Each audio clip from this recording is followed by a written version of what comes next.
Good evening, everyone, and welcome to the Daily Wrap for what was Saturday, the 21st of January, 2023, the end of my first half of this streaming week. What a great streaming week it's been so far. Let's talk a little bit about what I was up to today. So, today on the Level 1 podcast, thankfully, no drama today. Instead, we talked in depth about me adopting YouTube Shorts, because basically a couple things have happened. First of all, if you don't know this, YouTube Shorts are about to be pushed heavily by YouTube and be fully monetized, meaning advertisements, super thanks, all that stuff, starting February 1st. I've already signed the new terms of service and everything, so that this will happen on my channel starting that day. But in addition, people have asked me for pertinent YouTube Shorts recently, and in the last few months, I tried doing it. My problem is I don't have the know-how, I don't have editing software. Quite frankly, I don't have the time to really sit around and edit all my own shorts. However, got a couple people here, in particular one person, but there was actually another person as well, who has offered to take a shot or a stab at making me some YouTube Shorts out of my more popular things. If you haven't noticed on the channel, in the past couple of days, there's been some interesting YouTube Shorts. There's been one of Jasper Kitty meowing on the stream the other day for the first time.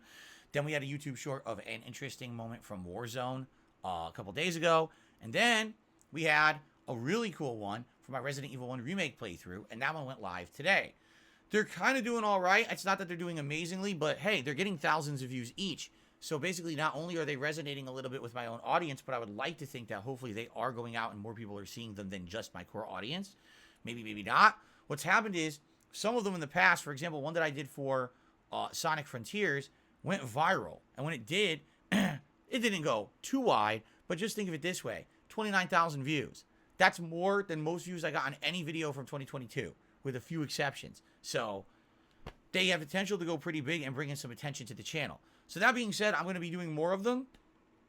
I talk about this in detail this morning on the Level 1 podcast. That's the main meat of the podcast. If you want to give it a look and learn about YouTube Shorts and how they work and how I'll be implementing them more into the channel, give it a look. I think you're going to like what's coming up, okay? So after that, we started up with Piece Odyssey. Now, let me tell you something. Today, I basically put my foot down with my audience. I was like, I don't know if I believe these reviewers and people who said this game's 30 hours long. How could it be that this game is 30 hours long if we're currently 11 hours in, and after today's stream we'll be 14 hours in, we're still in the first area? As of the end of today's stream, we had a great time, some multiple boss fights, interesting new locations that are following along the plot of the One Piece manga and anime. But guess what? We're still in the first area of Alabasta, 14 hours into the game. If this game is 30 hours, how are we halfway in and we're still at the first area? So finally, some people started giving me information. They're like, listen, here's what's going on. The game's poorly paced. Most people who even reviewed the game admitted it, that for some odd reason, the vast majority of the first half of the game is spent in this one area. And then once you leave said area and you get into the other areas, the game moves at a much more rapid pace. And it just feels different. It feels like you're playing a different game because everything's moves so quick compared to that first segment. So it sounds to me like they did not pace the game well. It's not well balanced. I'm liking the game. It's classic JRPG combat. Yes, I'm having to utilize special abilities. I'm having to utilize the different classes and putting them against each other. I need to have a well-varied party in order to win some of these fights. And yes, it seems like we're getting to harder and harder boss fights, which is all good. But admittedly, even I'm bored of being in the first area. I want it to end so we can move on. Well, the good news is I heard by the end of today's stream, I am 1 hour away from the end of the area. Apparently, there's one more dungeon, a couple more boss fights, then we're out of there, and we can move on to new areas and the rest of the game. I hope people aren't pulling my leg here, because, man, I want to move on. We'll see what happens when I play it again on Monday. But so far, it was a great stream, by the way. First stream of One Piece, we actually hit the hat tips goal, and I wore the straw hat. First time ever. We've had that straw hat all week, and finally, on the third try, we did hit that goal. So thank you for that to anyone who contributed in that way. Tonight's Warzone stream, oh boy, oh my goodness. It did not go as I had thought it would. Let me put it this way. First couple of match attempts weren't that bad. I didn't do well, but basically had some bad situations, had a few bad firefights or things where people got the drop on me. I'm learning more about the game, and I'm not going to get frustrated. If someone pulls the drop on me, or, if it's a fair thing, what am I going to do? I'm not going to bitch about it, okay?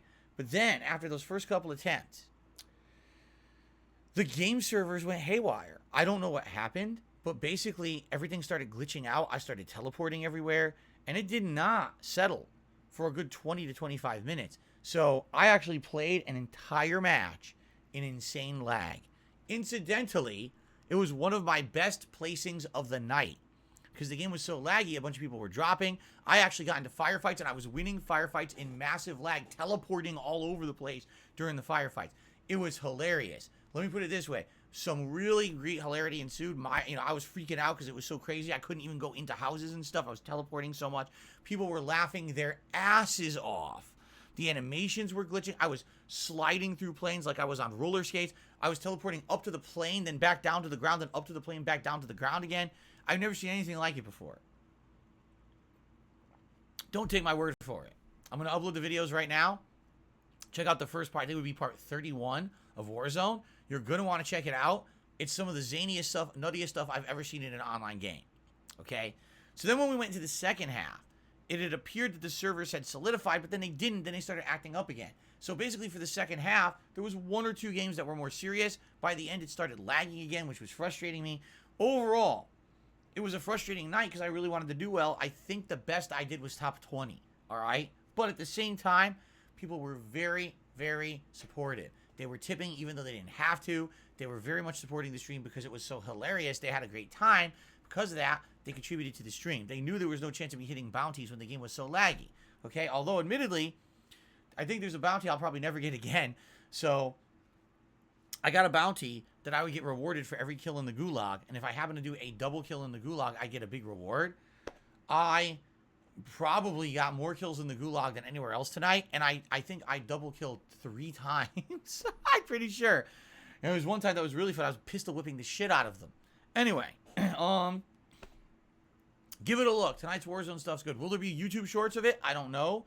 The thing is, the lag was so prominent throughout the night. It would be hard to even narrow it down to a couple times when the lag should be, like, highlighted. You know what I'm saying? Like, there was so much of it that I don't even know if I could say, oh, yeah, that's the moment. Like, there might have been, like, 20 moments tonight. So, we'll see what happens. But it was a hilarious night. Watch the videos and enjoy, okay? Now, tomorrow, Sunday, we're heading into the second half of my streaming week. Things are changing. We're flipping the streams around, okay? First, we're going to do the Level 1 podcast at 10:45 a.m. Pacific time. After the Level 1 podcast, we're going to go into Signalis. That is the survival horror game that I've been playing. It is an homage to games like Resident Evil as well as the original Silent Hills when it comes to atmosphere and gameplay elements like puzzles. We're in a good part of it. We're actually at a part where it's kind of creepy. There's a lot of enemies. There's no way you can kill them all. You got to avoid a lot of them. We're trying to solve these tricky puzzles, and the plot has gotten a lot more creepy as well. So, I hope you'll join me if you like survival horror tomorrow on the main stream. It should be a great time, and I can't wait for more. Tomorrow night, it is Elder Scrolls 4 Oblivion. I am well aware this is the fan favorite playthrough that I'm playing right now. It gets good attendance, it gets good engagement, it gets good support. It's the late stream tomorrow. Now, you may say to yourself, wait a minute. If Phil knows that Oblivion's doing so well, why is he putting his the late stream? There's 2 reasons. I'll reiterate what I said on the podcast today. Number 1, I'm in no rush to beat Oblivion. It's such a long game. I know that even if I play it as main streams nonstop, it'll take me months to beat it. I know this is an ongoing playthrough that will likely be going all spring into summer. I'm okay with that. I like the game, and if people keep liking it as much, I might even do the Shimmering Isles DLC. So why rush it? Number 2, I am in a time constraint for Signalis. I need to finish Signalis before Friday, because on Friday is the new release, Dead Space Remake. And I obviously want to finish Signalis before then, so I'm not playing 2 survival horror games at once. So, by playing Signalis as the main game, this is going to give me way more progress, so I need to do that for a couple of streams and see how it goes. So, that's why Signalis before Oblivion tomorrow. I know some people are upset about that, but it has to be done. I hope you will join me all day long for a fun streaming day. Thank you all. Great day today, great amount of support, great fun on the streams. Have a good night. See you tomorrow for another full fun day of awesomeness. Peace out, and I'll see you then.